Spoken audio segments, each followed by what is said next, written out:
What up, y'all? It's your boy Aaron. We back. We doing this Raw. We doing this recap of the December 2nd fucking episode of Raw, which was mind blowing. I need to open a little Topo Chico. Jesus, what just happened, man? This Raw was incredible. One of the best Raws of the year, hands down. They had two 14-minute promos, just promos. Shit was fire. We're going to start off with CM Punk. He's walking to the ring.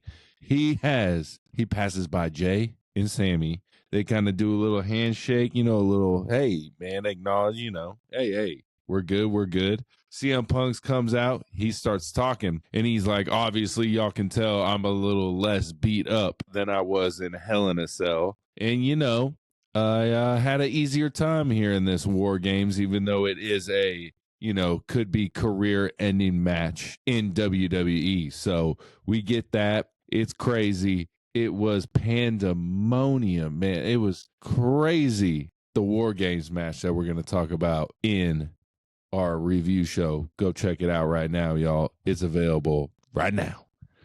Then CM Punk keeps talking and he brings up, the favor again. He brings up the favor and I'm like, damn, what is this favor?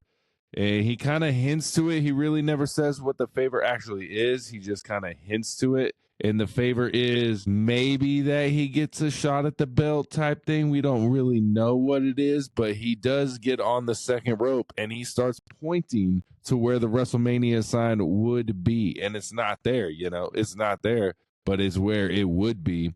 And he's like, I can see the sign. Y'all can see the sign. Y'all know what I'm pointing to.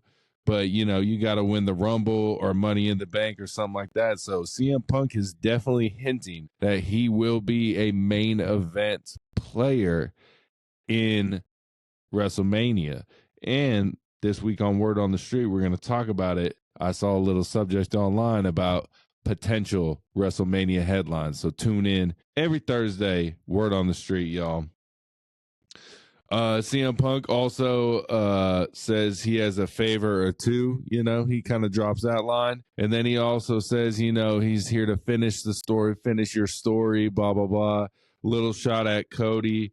Good shit. CM Punk is out there talking for a little bit. And then we get Seth freaking Rollins music hits. Burn it down. We all know it. But what's funny, when they get to the ring, the crowd's still chanting CM Punk. CM Punk, CM Punk. So a lot of CM Punk chats. Rollins says he should have knocked him out the second he saw him. Bloodline, takedown, all that good stuff. CM Punk says, you was a champion 6 months ago, but now you have nothing for me. Basically, like, you're not even a thought in my mind, bro. You're not even a thought in my mind right now. And basically, you were a champ 6 months ago. You have nothing for me that I want. You thought of me for 6 months. I didn't think of you at all. It just, CM Punk, this is the CM Punk my boy Steph talks about. This is CM Punk my boy Steph talks about. The one that is killer on the mic. And he was killer on the mic, y'all. It was a great promo. That's all I gotta say about that. What'd y'all think about that? It was great. Then we get, they start brawling. Little bit of mix up comes, a little bit of, fisticuffs come, and then Seth and Jay come out, break it up. Somehow, Jay and CM Punk end up backstage, and it just leaves Sammy and Seth Rollins in the ring, and they kind of get into a little back and forth, basically sets up the main event, Sammy Zane versus Seth freaking Rollins. Super excited, but they did go at each other. Sammy reminds Seth that he created Roman Reigns, which was he was like, you created Roman Reigns when you hit him with that chair 10 years ago. And then Seth Rollins reminds Sammy Zane that 10 years ago, or not 10 years ago, but more recently, you also hit Roman Reigns in the back with a chair. But I guess, Sammy's right. Seth is right. but Sammy's kind of more right because Seth Rollins did create the OTC or the Tribal Chief version just from one chair shot. So, and then we're going to get more into the chair shot on Word on the Street as well. But just awesome. It sets up a match between Sammy and Seth Rollins at the end of Raw. We're going to get more into that. Who returns? It's fucking bananas, y'all. It's bananas. But then we get a little Io Sky, Kairi Sane versus Liv Morgan and Raquel. Kind of went the way I thought it would go. You know, you got Liv Morgan. She's selling the back injury because she went through the table off the top rope from Rhea Ripley. So it's a really good sell. She keeps selling it. But Raquel ends up getting the pin. And then, you know, Raquel and Liv start beating up on the old, you know, damage control. And here comes Rhea Ripley. Bang, bang, fisticuffs. They fight. Rhea, Raquel, they go to war for a little bit. It sets up the match for next week that is announced later on in the Raw episode. But overall, it was a good match, a shorter match. We all knew Liv and Raquel were probably going to win this one, but it does set up Liv and Io Sky Saturday night main event. We also got a couple other matches lined up for Saturday night main event. We'll talk about that later as well, but good stuff. Good kind of in the middle match, but then we get a little segment between Finn and Gunther backstage talking about how Finn deserves a championship fight against Gunther, and this is the other Saturday night main event match I'm talking about because this sets up a Finn Balor Gunther Saturday night main event World Heavyweight Championship. This will be the second time that Finn Balor, if y'all watch the show, y'all know that reference right there, that Finn Balor gets a title shot for the World Heavyweight Championship. Once against Seth, now once again Gunther. And, you know, Finn Balor was back there saying how he helped Gunther win it twice. And Dominic Mysterio is going two times. And Gunther says, you know what? You don't deserve a chance because you didn't pin Damian. But you know who did?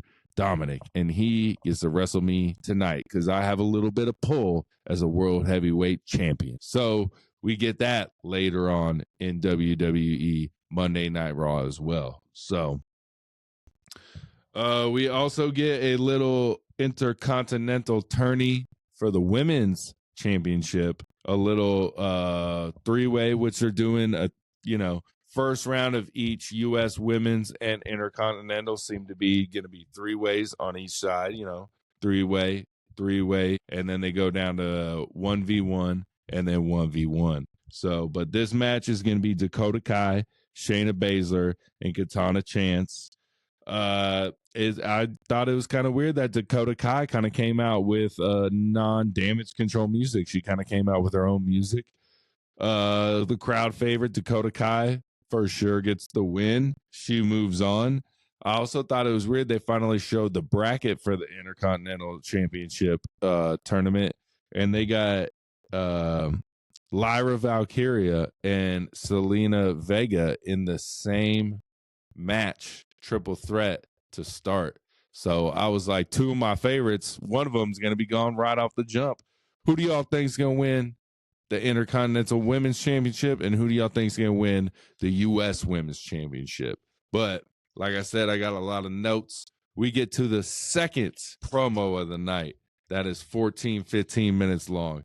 And that is the New Day promo. That shit was amazing, man.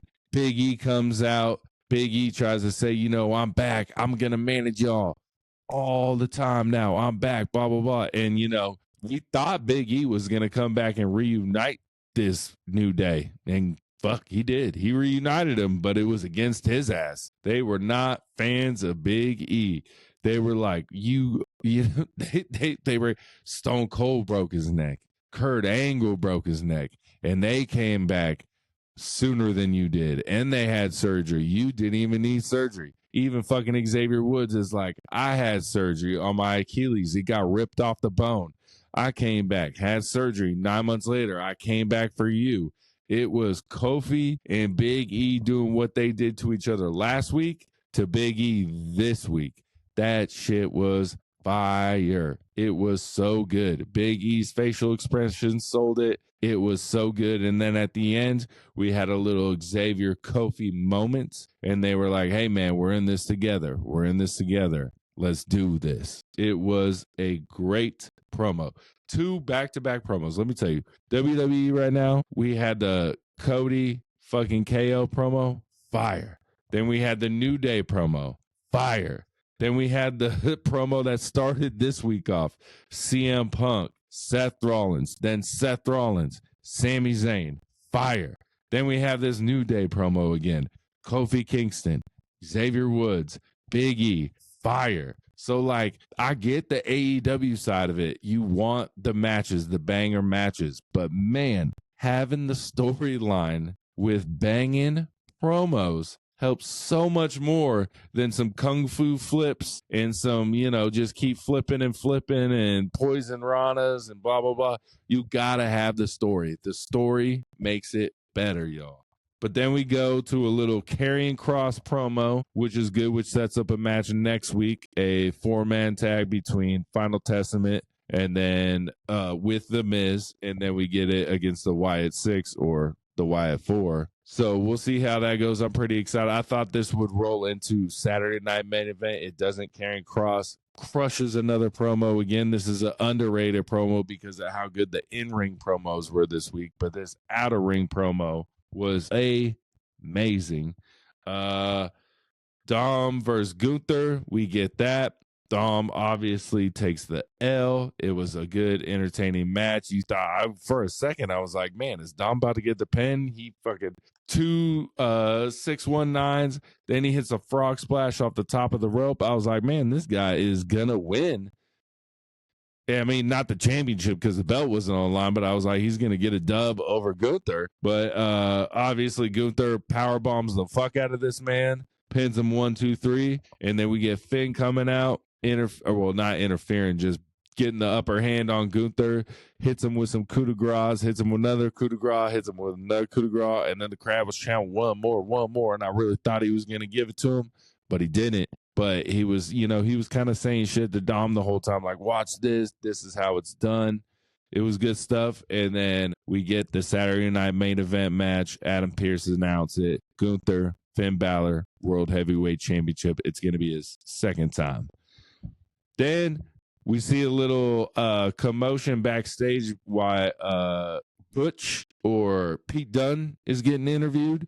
And the cameras kind of run along, and it's Jey Uso. He gets a little banged up. Someone jumped him back there, and we don't know who it was, but it goes to the Pete Dunne R-Truth match. R-Truth, quick match. He gets a quick roll-up. 1, 2, 3. All good. Then we get another Braun Breaker promo, which they're giving him like a promo a week. It was funny as hell when he did the Ludwig Kaiser promo. Shit was amazing. It was funny as hell, him and Taven Ludwig Kaiser, which they're kind of setting that up now for an Intercontinental match, which Braun Breaker said he's going to go have a little talk with Adam Pearce to try and set that up. So we're definitely going to get a Ludwig Kaiser versus Braun Breaker match. Will it be next week on Raw? Will it be 2 weeks on Raw? Will it be Saturday Night Main Event? I'm very excited to see. I think it would be a banging match. What do y'all think? Braun Breaker versus Ludwig Kaiser for the Intercontinental Championship. And also, who do y'all think is going to take the Intercontinental Championship from Braun Breaker? I think it should be either Jacob Fatu or Carmelo Hayes. And that's it. There's no anyone other option. That's it, y'all. But then we get a little Seth versus Sammy Zane that the crowd was chanting Sammy Uso basically the whole time. I mean, Sammy Zane was more over because of the bloodline in this match than Seth Rollins. And if this would have happened a month and a half ago, 2 months ago, the crowd would not be chanting Sammy Uso and be on Sammy's side at all. But Sammy comes to the match thinking that Seth Rollins is the one who attacked Jey Uso. And damn how wrong he was, because the match goes on. Sammy's about to get the chair. He's so mad at Seth Rollins because of what he did to Jey Uso. Sammy gets the chair. He's about to hit him. Seth's like, yo, it ain't me. It ain't me. And then Seth gets a little roll up on Sammy. 1, 2, 3. Bada bing, bada boom. Seth wins the match. He's dipping out backstage. And everyone's like, man, who attacked Jey Uso? who attacked Jey Uso? And then bam, we see a familiar figure, and it's a man in a hoodie with some jeans on whose favorite move is the Claymore. And bam, it's Drew fucking McIntyre. He's back. He looks to be attacking the bloodline right now. So are we going to see a Drew McIntyre versus the OG bloodline? And who's going to team up with Drew McIntyre to help defeat the OG bloodline? Because that's it's seeming to go that way, because it seems like my boy Drew McIntyre took out Sammy Zane and Jey Uso in one night. So we'll see what happens, y'all. What are y'all thoughts? What are y'all concerns? Are y'all excited to see Drew back? Let me know how y'all feeling. Peace. 404 Heels. Like, comment, subscribe, YouTube, Spotify, TikTok, Instagram, Twitter. We everywhere. Peace.